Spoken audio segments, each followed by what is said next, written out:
have taken thy measure, bringer of light.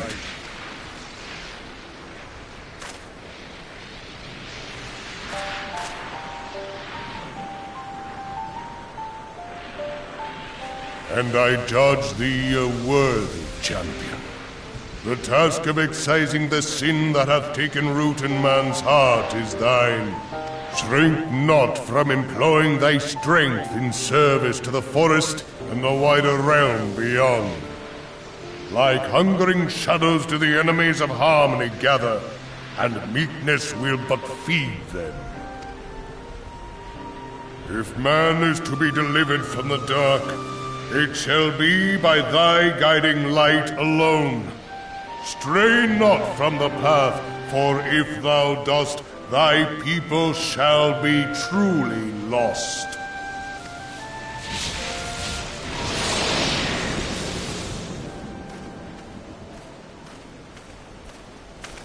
Thou hast slain the Lord of Levin. A regrettable act, but a necessary one.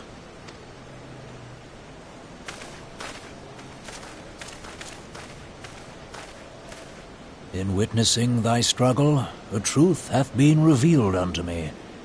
If I mistake not, it may yet prove a chink in the eternal armor of the Assyrians.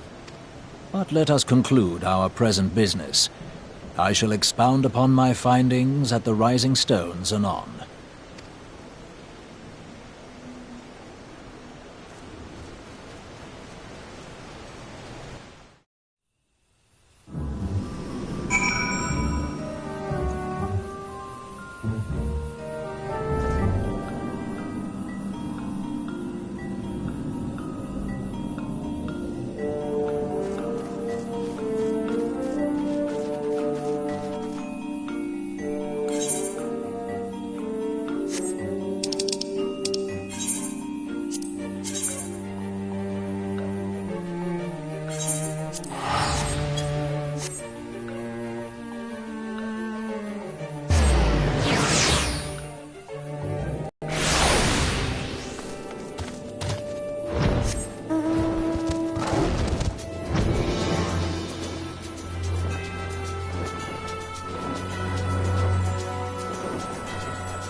You are returned to us, dear friend, and none the worse for bearing the heavy burden which I did press upon you. Most glad am I of this. I am informed that your efforts to negotiate a peace with Lord Ramuh ended in conflict. Pray tell me, what befell?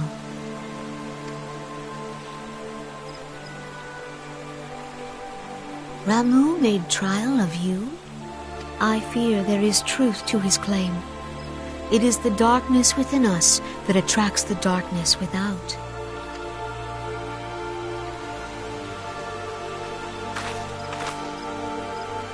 It cannot be denied that misfortune follows man. For evidence, one need only look to the conflict brewing in Cartano, or to the rising flood of refugees. Our shared struggle against the Empire should have served to seal our union.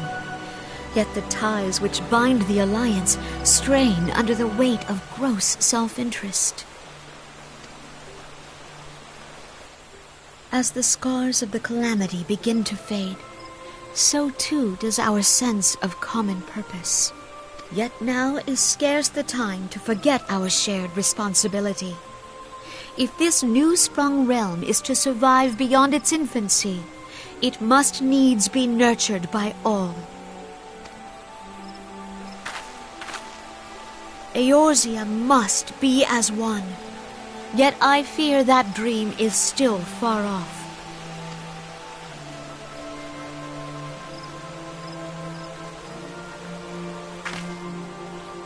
On behalf of the people of Gridania and the elementals both, I thank you for all that you and your fellow scions have done.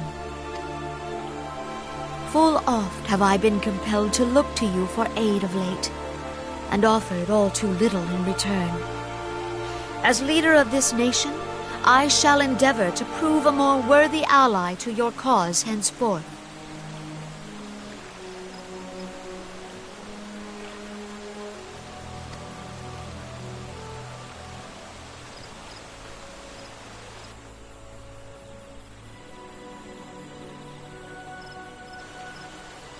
Lord Ramuh has departed, yet the keening of this ill wind grows no less insistent. Voices of the forest, pray speak and I shall listen. What unseen evil begets this unease in my heart?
If everyone is ready, let us begin.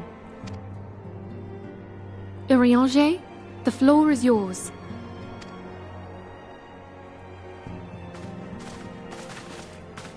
As all here assembled now know, in its final hours as our Order's headquarters, the waking sands did play host to a most unexpected visitor. I speak of the Ascian clad in white, Elidibus. Unwelcome though his presence was, his words that day did serve to confirm a truth long suspected, that the Ascians are eternal beings, to whom physical destruction is as a temporary inconvenience.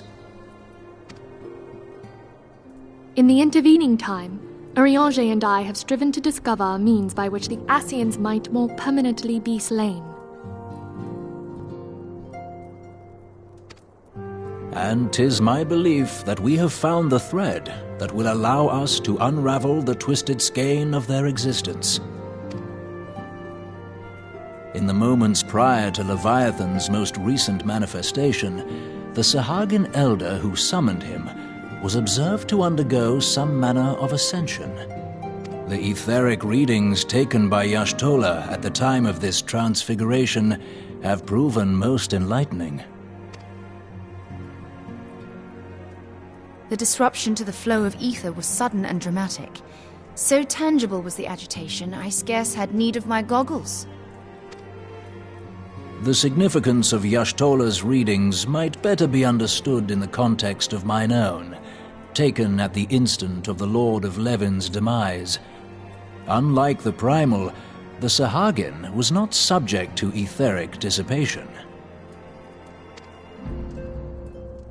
Before discussing our new discoveries, it may benefit us all to recall what we know of etheric behavior.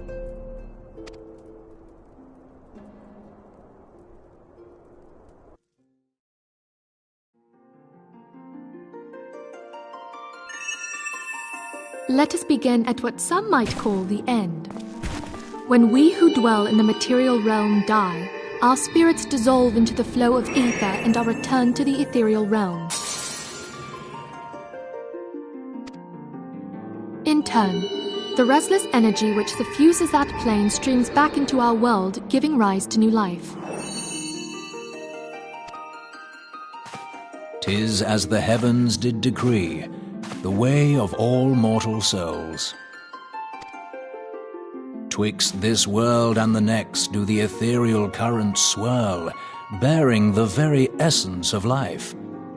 Thus doth the cycle of birth, death, and rebirth continue unabated.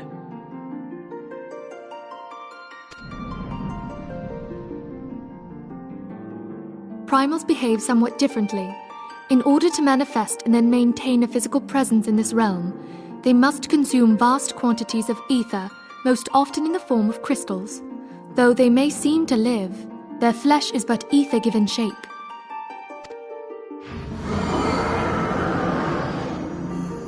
Thus, a defeated primal leaves behind no broken corpse. Rather, the essence of its form seeps back into the land whence it came, and the energy of its shattered spirit is called back to the ethereal realm. And there it waiteth, till next the prayers of the faithful do draw it forth from the sea of ether, to take their offering of crystals and make for itself a new body.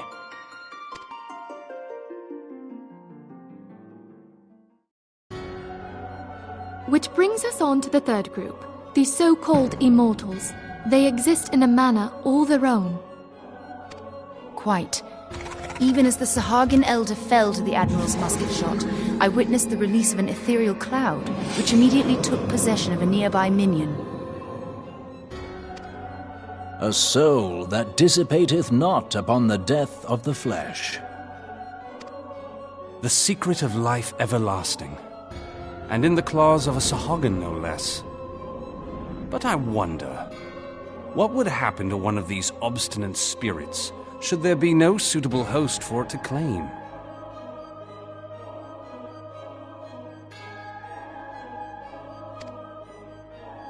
If mortal death entails a return to the ethereal realm, it seems doubtful that the soul of an immortal would venture there.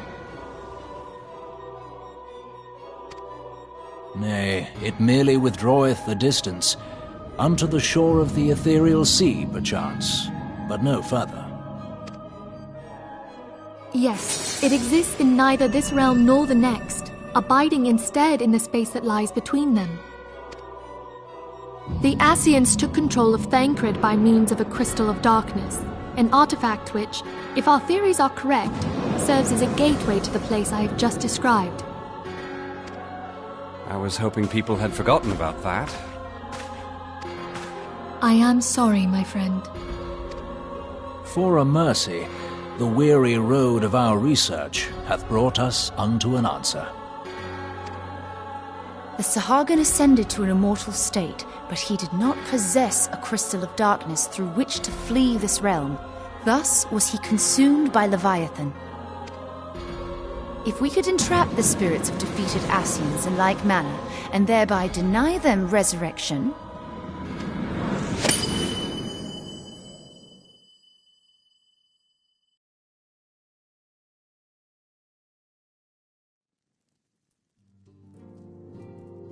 Therein lieth the path to victory. Thou art most perceptive, my lady. Only when we have trapped the bodiless soul within an ethereal prison can we hope to defeat its unnatural constancy.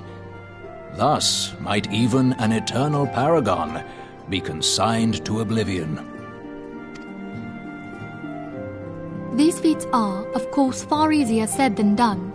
At present, we lack a viable means to entrap and extinguish an Ascian soul. Yet, I believe it to be possible. The pieces of the puzzle lie before us.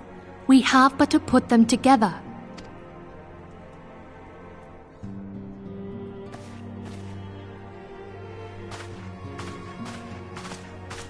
I will depart at once to convene with the sages of Sharlayan. Together shall we divine the steps by which our goals may be achieved. I have the utmost faith in you, Archon.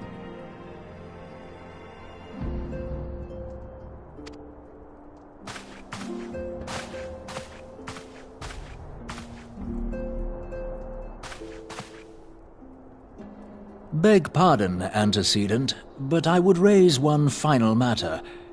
Even now, a Sharlayan survey party seeketh to ascertain the fate of the students of Baldessian. Their findings shall soon be known to us. Though you harbor feelings of dread, I bid you surrender not to sorrow, but abide instead in hopeful prayer. I shall, Archon. Thank you.